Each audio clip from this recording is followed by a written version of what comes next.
Hello everyone. As group number 4, we are going to talk about the winds. Um, we are the group. We have the group members. We have 6 group members. My name is Mukisha Obate. I'm going to talk about the introduction to wind. The Earth is enveloped by air. Air has weight. So the pressure exerted by air is greatest at the bottom. Pressure decreases with weight above the surface of the earth. Pressure as we go down, the pressure increase. The pressure decrease. Pressure decreases with weight above the surface of the earth. Air in horizontal motion is known as wind. Wind is that air in horizontal motion. As we show, the earth is exerted by air, is full of air. That air, when it flow in horizontal motion, is called wind.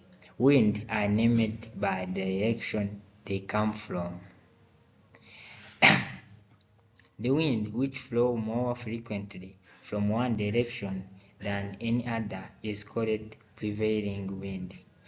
That wind which flow more frequently from one direction to any other, that is what we call prevailing wind.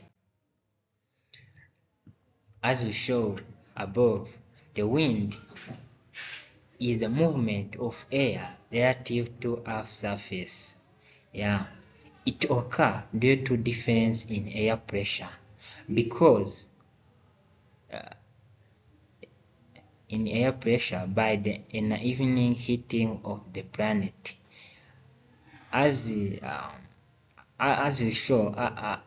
know, the air, the wind, it heats our planet. It's the pressure of air that heats our planet. As we see on this photo, the wind exert its pressure to the tree. We see the wind. Here we see we have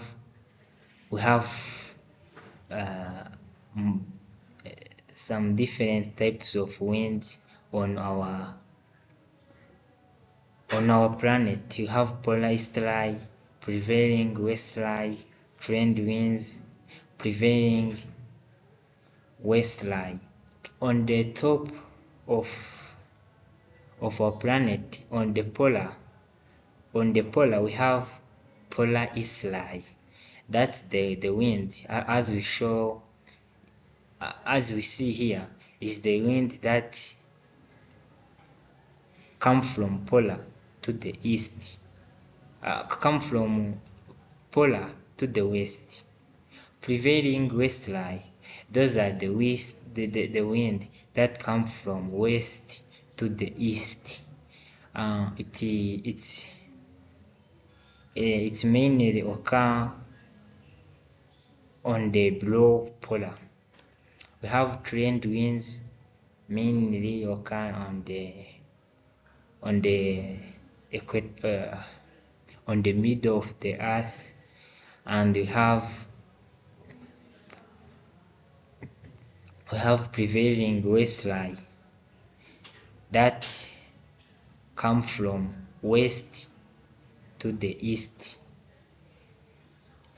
That is the direction of winds.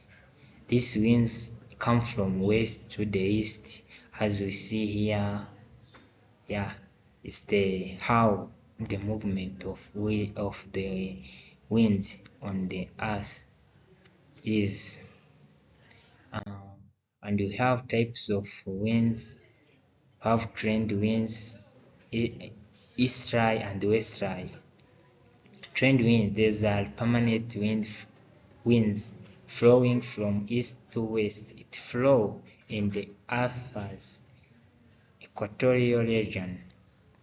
Easterly, it is prevailing wind blowing from the east.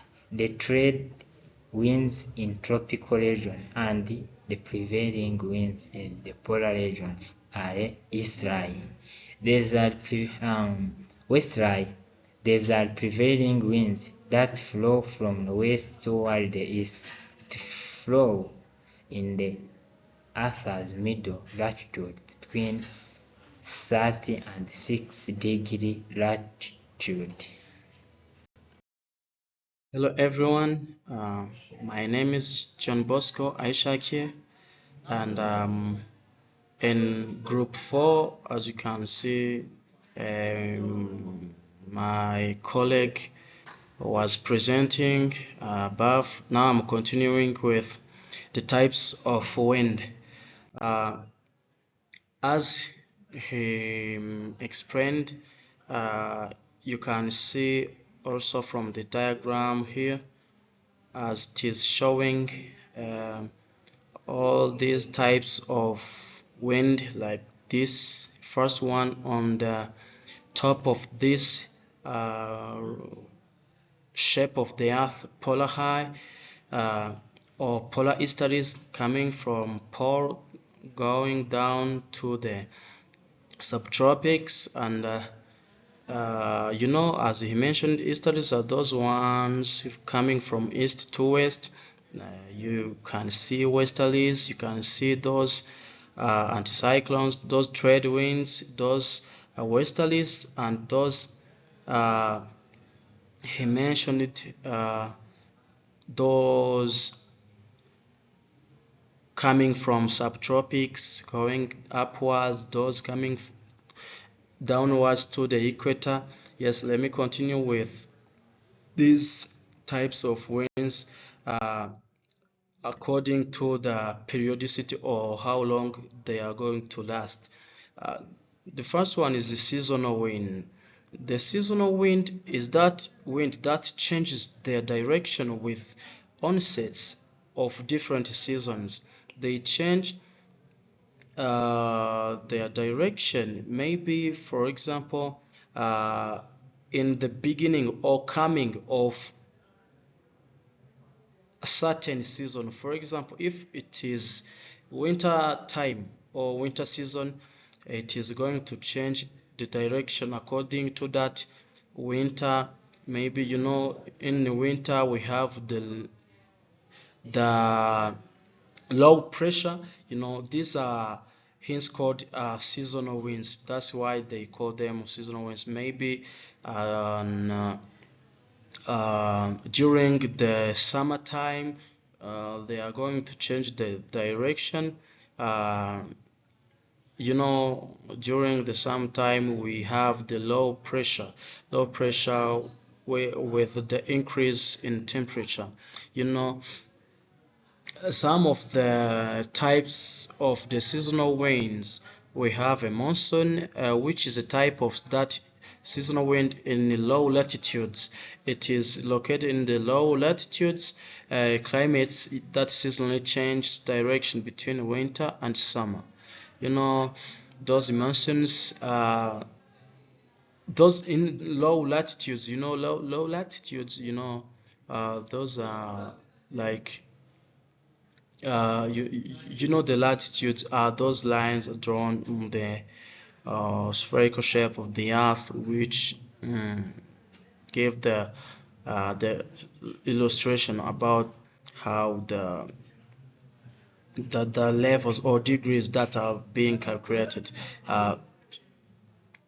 As I mentioned, you can see that those monsoon is that type of climate, that type of wind in low latitude climates that seasonally change direction between winter and summer. I already mentioned that. Let us continue. As you can see from this diagram, these these things, these circular things like high, these things, and showing the directions. You see here westerlies are coming from high pressure region going going outside to the low pressure area. This northeast trade winds are also coming from those high pressure regions to these coming in a round shape, coming to the low pressure. These there are these southeast monsoon. I already mentioned those. We have those roaring 40s. Though we didn't mention this roaring 40s as one type of wind, it is now a wind which is now you can see from other books or other platforms for geographical studies. Let us continue with local winds. As local winds, as I mentioned, we are talking about the seasonal winds, or the winds which change their direction, or those winds that prevail due to how they are going to last, or due to the periodicity of their lifetime, the time they are going to last there. Now we are going to the local winds. These winds, they blow only during a particular period of a day or year in a small area. For example, land and sea breezes. They last just not late.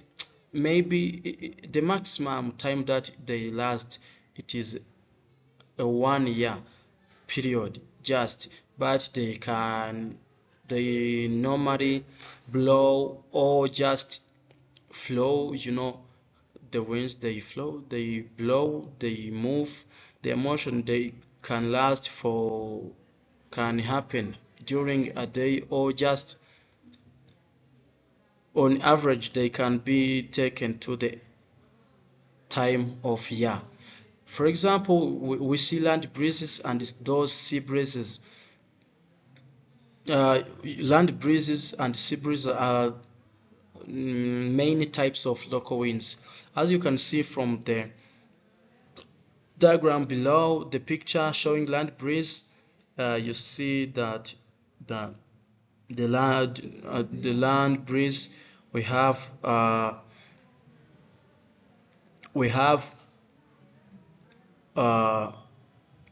winds going in a round shape, like coming from the land, then to the sea, but it is now cool, which is coming from the land.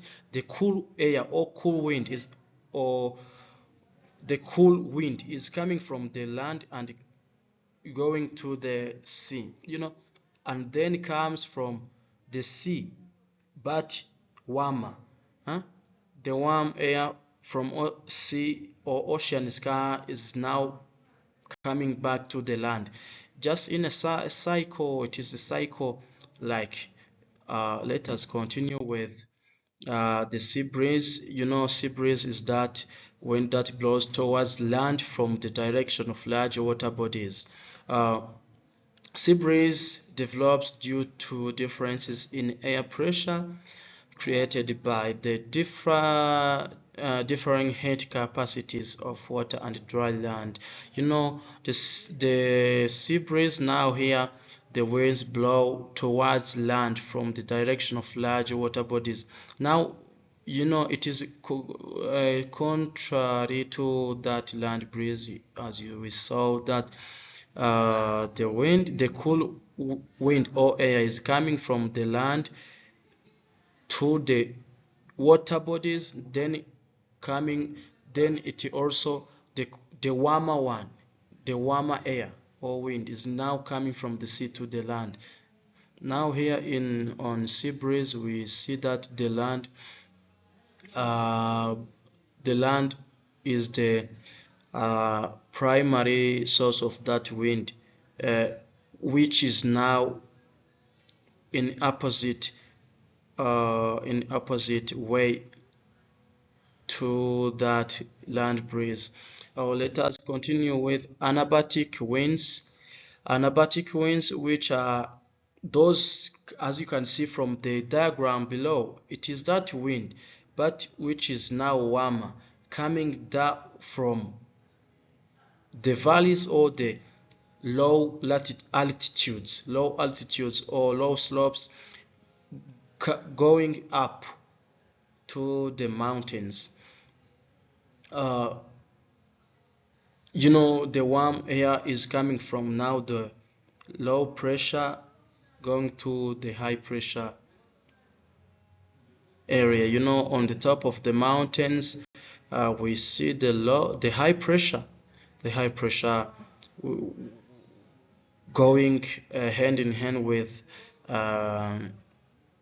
low temperature. Let us continue with katabatic winds. Katabatic winds are downslope winds, now in a different way from that anabatic. You see that katabatic wind is that one which is going downward, is going from the top of the landscape or maybe mountain or whatever, now going downwards to the surface, which is now created when the mountain surface is colder than the surrounding air and creates a downslope wind. As the diagram here expresses very well, you see that the wind is coming from the top of the mountain, going downwards to maybe here we have the sea ice, which is now warm. Let us go. Thank you. My name is Ishimwe Teresa Diana Mfanjosi. I'm going to talk about causes of wind and impact of wind. Causes of wind. First of all, temperature difference. Temperature difference can cause the winds. Temperature difference is wind begin with the sun. As the sun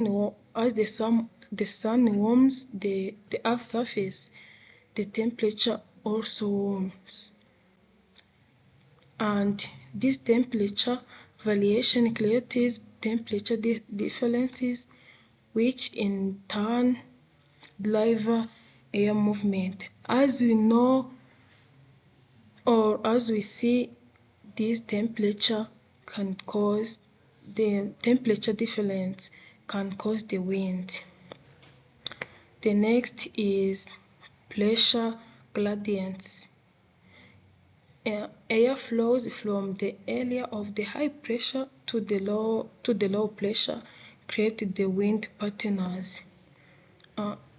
As we see, the air from the high pressure to the low pressure can cause the winds. The next is the scale and the duration. First in the scale and duration is the local breeze. These are the short-lived winds generated by the localized heating or cooling effects, such as sea breeze or or valley breeze. The second in the scale and dilution is the global winds. These are the large scale winds result from the factors like different heating between the equator and the poles and the planet rotation. And also I'm going to talk about the wind classification. The wind classification include the velocity, wind speed varies from the gentle breezes to the powerful storms. The second is the direction. Direction is when winds are named based on where they come from. Example, westerly winds blow from the west to the east. Another is gust. Gust is the short burst of the high speed wind. And that is squalls. Squalls is the strong winds lasting around 1 minute. And that is the long dilution winds. Long dilution winds is where the varying in the strength, including breezes, gas, storms, and hurricanes. And that is the beyond Earth. Planetary winds. Planet release the light chemical element from their atmosphere into the space. Into the space. This is when the planet release the light or the chemical of the light from their atmosphere into their spaces. And as we see the above, we see the wind classification including velocity, direction, long dilution winds, gust, and the squalls. So I'm going to the another point, the impact of winds, and related to its landform. But me, I'm going to talk about the impacts of the winds. Impact of the winds but on the civilization. Firstly is the historical influence. Historical influence is when wind has the shaped mythology, influenced events, and expanded transportation and warfare. The second impact on the civilization is power source. Power source is when the wind powers sailing ships and hot air balloons and contributes to the lift into the powered flight. The third impact of the winds on civilization is safety consideration. Safety considerations is when the winds shear can pose the risk for aircraft and strongly can damage the structures. As we see in this slide, we see that the historical influence, power sources, safety consideration is the are the impact of the winds on civilization. Thank you. That's my presentation. Hello, my name is Kazeneza Zefire, and I'm going to present about the impact of wind and related to its landforms. Not only also I will talk about the instrument that is used to measure the wind. So let's jump to the next slide. We have the landform that is related to the wind. Of course, when the wind blow, there is its impact. Some of those impacts we have what we call sand dunes, which is like the position of the sands.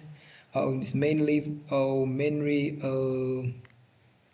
formed on the place where it is near the lakes. You can see through these slides, you see the land or the sands have been deposited line by line, which make like a shape. So this is also referred to as Ionian landform. It's mainly found in the arid or semi-arid desert of the earth, and it's formed due to erosion and deposition, as I said before. So the next landform we'll be talking about is the marshland rock, which is like it's even if you see its shape, it's formed like a mushroom. It is caused also by the wind, and it is mainly found in the desert. You can find this landform mainly in the desert like Sahara, or the desert that those of the Arabs, they do have these types of landform. So I'll jump on the next landform. We got what we call Yadans. It's also the erosional landform, but you can see it's much different from what we have. So what we call marshland, you see, instead of being smaller at the door, you see it is the smaller at the top and become bigger when you go down. This due to mainly the wind that is causing this landform. Is mainly long in the upper part than the lower part, so that's causing these shapes and to be the lower at the top, and become the bigger and bigger when you go to the downward. So moving on the instrument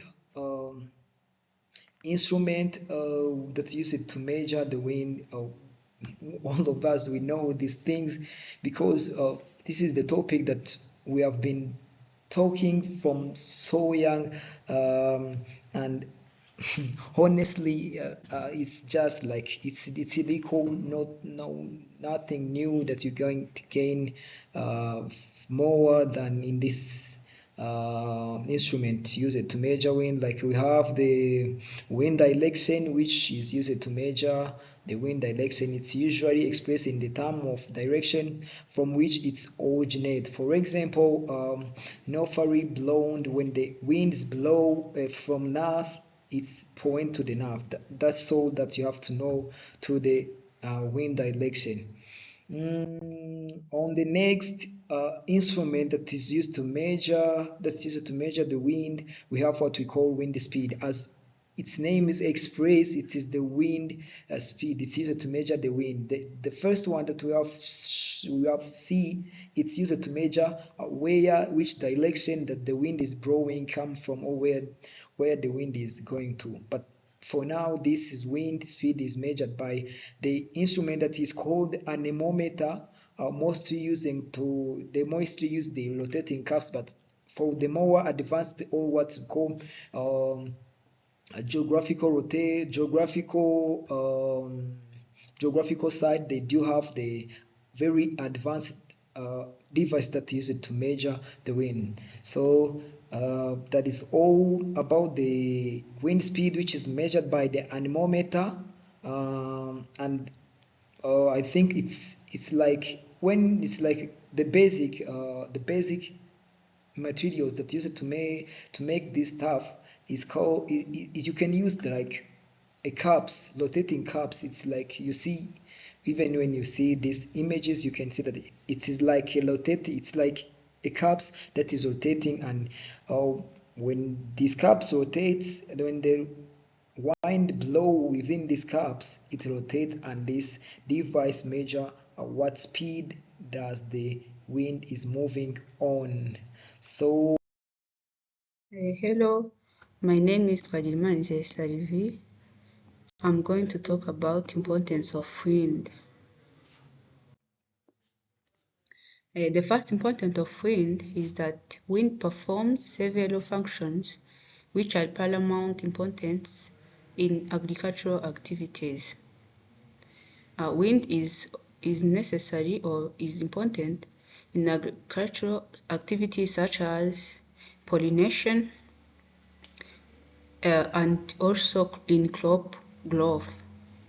The second importance of wind is that it transports heat from lower latitudes near equator to higher latitudes near to the poles.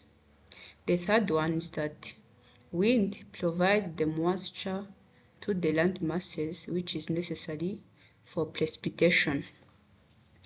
Land masses refers to collection of land usually separated by ocean. So wind is necessary because to provide moisture to those land masses. The fourth importance of wind is that it promotes consumption of carbon dioxide in photosynthesis. As we know, carbon dioxide is not good, or it is not very important to us. So the consumption of carbon dioxide is another importance of wind. The fifth importance of wind is that it prevents frost by disrupting temperature inversion. Wind prevents frost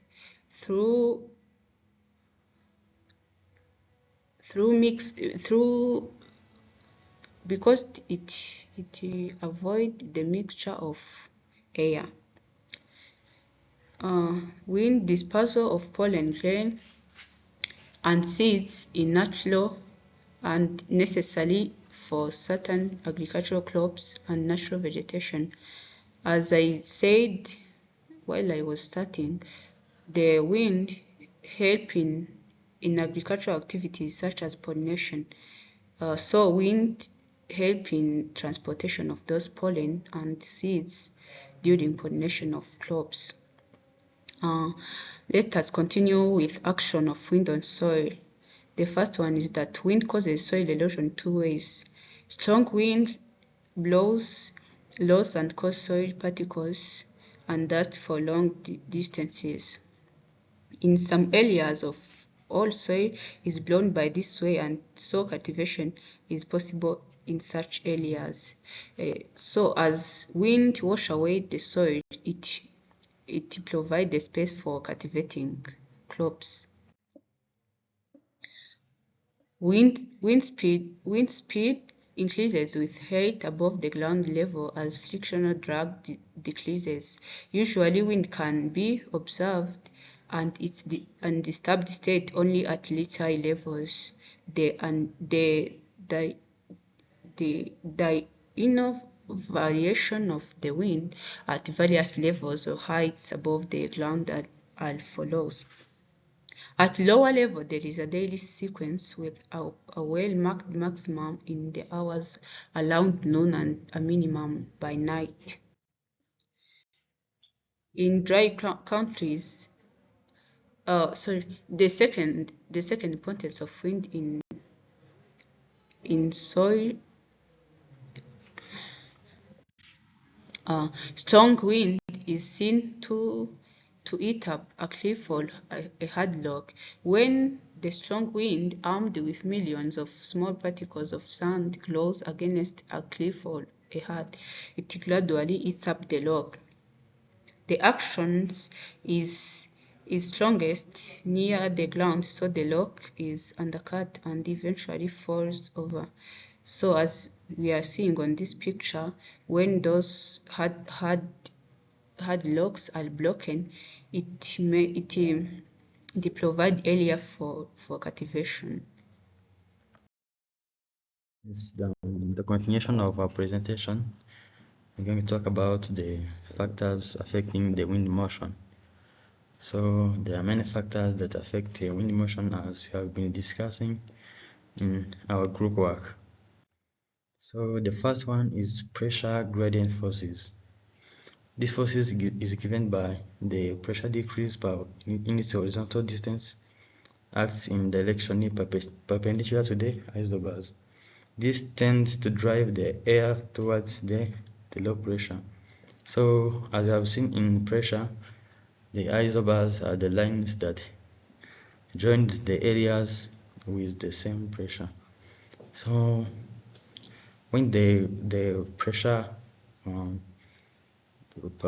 puts or increases in a given area, it affects the wind motion, as I have seen these pressure gradient forces. So we have also the Coriolis force. This force is occurs due to the rotation of the Earth. Coriolis force causes all the winds in the northern hemisphere to move towards the light, and those of southern towards the left, with respect to the rotation of the Earth. At the equator, the Coriolis is 0, and it is maximum at the poles, the both poles, the North Pole and the South Pole. So the third one, this is the picture of Coriolis force effects. You know that at the equator it is 0, as you have seen, and the both poles, at the North Pole it is high, and the South Pole there is high Coriolis force effect. So we have centrifugal force. When the air particle travel in curved paths, an acceleration towards the center of rotation is exerted. With this acceleration, the centrifugal force operates and makes throw to the particle. On this picture, they show us the effect of the centrifugal force as put pressure on this, which makes the wind lose its motion. So we have also friction force. The roughness of the surface provides friction resistance to the air motion. This force acts in opposite direction and reduces the wind velocity. You know, usually when the cyclists, the people who use bicycle, usually when the friction of the bicycle and air, it reduces the speed, and the gravity is low here. The friction force is usually affect the air motion. So as I have seen in our work, I have seen different contents as have introduction to wind. There is types of wind. Types of wind. There is also landforms formed due to the wind, importance of wind, factors affecting wind motion. So we have also the references where I have got these contents we have been discussing. So thank you very much. This was our presentation. This was our PowerPoint presentation. Hopefully it's good. Thank you.